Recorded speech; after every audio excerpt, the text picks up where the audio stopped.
9개 매체 질문 받았습니다. 이제 마지막 10번째 매체 질문을 좀 받을까 싶은데요. 네, YTN 강진원 기자님, 그 마지막으로는 기자님 질문 받고 통신사 질문을 마지막 혹시 필요하면 30분까지 하시죠. 30분까지요? 네. 대통령님 이제 좀 다시 기력이 더 나신 것 같습니다. 지금 잠시 삭개는 것 같아요. 네, 강진원 기자님. 네. 네, 대통령님 순방기간 고생 많으셨습니다. 그 당청 관계 관련해서 앞선 다른 기자분께서 질문을 주셨는데 추가로 좀 더 질문을 드리고 싶습니다.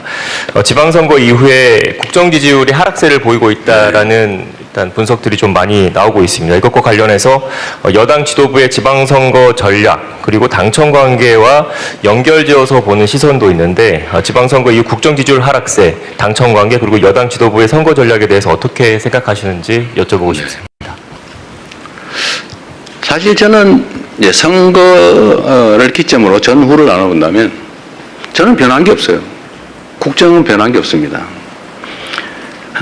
그냥 똑같이 진행되고 있죠. 끊임없이 열심히 노력하고 있고 뭐 작은아마 성과들이 있습니다. 변한 건 없어요. 선거를 기점으로 무슨 정책이 바뀐 것도 아니고 결과가 바뀐 것도 없죠. 근데 선거일을 기점으로 지지율이 폭락을 하고 있죠. 엄중하게 받아들여야죠. 국민들의 평가입니다. 그런 거겠죠. 이재명 대통령 마음에 안 든다는 사람이 늘어난 거 아니겠어요? 그런 거겠죠. 당에 대해서도 마음에 안 드는 사람이 늘어났겠죠. 그럼 냉정한 현실이죠. 받아들여야 되고 또 결론적으로는 그에 대해서 또 무한 책임을 져야 되겠죠. 더 많이 노력해야 되겠습니다. 그 원인을 제거하기 위해서도 애써야 되겠죠. 뭐 여러 가지 분석이 있겠지만 아마 제일 큰 거는 그럴 겁니다. 먹고 살기 힘들어 죽겠는데 뭘 가지고 싸우는 거야?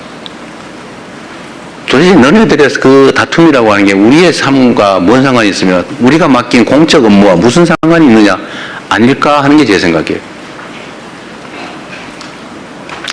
각자에겐 중요한 일이겠지만 우리 국민들께서 보시기에는 화날만 하다 그런 생각이 듭니다. 최대한 빨리 이 상황을 정리할 수 있도록 노력해야 되겠죠. 그리고 이제 국민 여러분께도 실망하고 계신 국민 여러분께도 이 말씀을 좀 드리고 싶어요. 우리가 어떻게 하면 더 나은 상황에서 더 효율적으로 더 국민들을 위해서 국가를 위해서 주어진 원래의 책임을 잘할 수 있을까를 탐구하는 과정이다 라고 이해를 좀 해주시면 좋겠습니다. 최소한 저를 포함한 정부는 그래요. 이 일을 대면하는 입장에서 우리는 나름 최선을 다했지만 어쨌든 국민들께서 우리가 기대하는 만큼의 선택을 하해 주지 않으신 거죠. 그건 현실이지 않습니까? 그래서 어쨌든 생기는 문제들, 논쟁도 있고 또 해석을 둘러싼 다툼도 있고 대책을 둘러싼 논쟁과 다툼도 또 있는 거죠. 그러나 그조차도 더 나은 대한민국, 민생 문제, 민생 경제 더 나은 진전, 더 나은 결과 이걸 만들기 위한 노력입니다. 뭐 제가 선거 얘기를 합니다. 선거법 위반이라고 공정 의무 위반에 해당될 수 있다고 그래서 선거 얘기를 못하게 돼 있다고 그러네. 여기서 답을 해도 안 된다고 누군가 민주당의 선거를 위한 얘기를 하면 안 된다고 그래서 더 이상 말하기가 좀 어렵습니다. 그런데 분명한 거는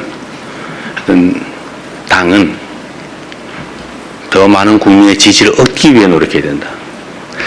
다른 요소를 찾기보다는 같은 요소를 찾기 위해서 노력해야 된다.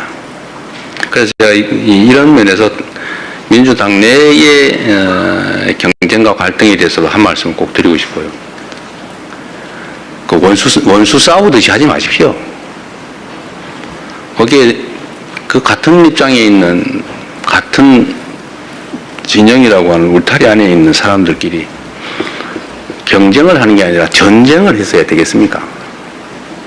모욕하고 헐뜯고 없는 사실 만들어가지고 공격하고 그러니까 또 억울하다고 또 이쪽이 또 그러고 왜 그렇게 합니까? 경쟁을 해야 됩니다. 경쟁을, 합리적 경쟁을. 있는 사실의 기초에서 논쟁하고 경쟁이 됩니다. 없는 거 지어내지 마세요. 허수아비 전법이라고 없는 사실을 지어낸다면 거기다 막 공격하고, 그래서 다른 옆에서 보는 사람이 저기 진짜 있나 봐. 이것도 하나의 테크닉이라고 생각하는지 모르지만 그 나쁜 짓이죠. 다시 서로 회복할 수 없어요. 나중에 그건 전쟁이죠. 또 모욕하지 마세요. 왜 그렇게 서로 모욕하고 폄하하고 꼭 숨어가지고 그런 사람도 있어요. 당당하게 내놓고 합리적인 논쟁을 통해서 옆에서 지켜보는 사람도 누가 이길까 재미있게 결과를 지켜봐야지. 보면 막 확 짜증나게 그냥 막 쳐다보기도 싫게 왜 그렇게 싸웁니까? 이것도 정치 문화의 일부죠. 정치 문화도 더 잘하기 경쟁, 합리적 경쟁, 논쟁을 해야죠. 진짜 죽일 듯이 싸우고 진짜 죽이면 어떡해요? 응? 적도 아니고.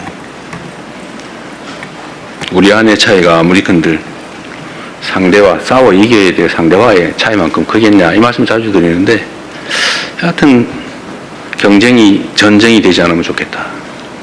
그렇죠? 지나면 다 그만이에요. 지나면 나 또 맨날 보고 살아야 돼요. 그래서 그 말씀 꼭 드리고 싶습니다. 여야도 사실은 좀 마찬가지예요. 그냥 얘기 나온 김에 좀 있는 사실에 기반해서 합리적 논쟁을 하면 국민들께서도 누구 말이 맞아, 누가 더 멋있어 이렇게 할 텐데 표현은 왜 그리 저렴하며 또 없는 사실을 지어내가지고 막 의미를 하고 말이에요. 이러니 감정이 서로 상하잖아요. 이게 정치를 하는 게 아니라 패싸움을 하고 있어요. 패싸움. 그 국민들이 보시기에 얼마나 불편하겠습니까? 좀 여야 간에 저를 공격하시더라도 좀 없는 얘기 만들어가지고, 내가 언제 주가 9천 가지고 자화자찬했습니까? 제가 조심스러워서 일부러 주가 얘기 안 하고 있어요. 그런데 이재명 대통령 주가 9천 됐다고 자화자찬하지 마라 이런 논평 내고 그러면 되겠어요? 응? 내가 언제 그랬어?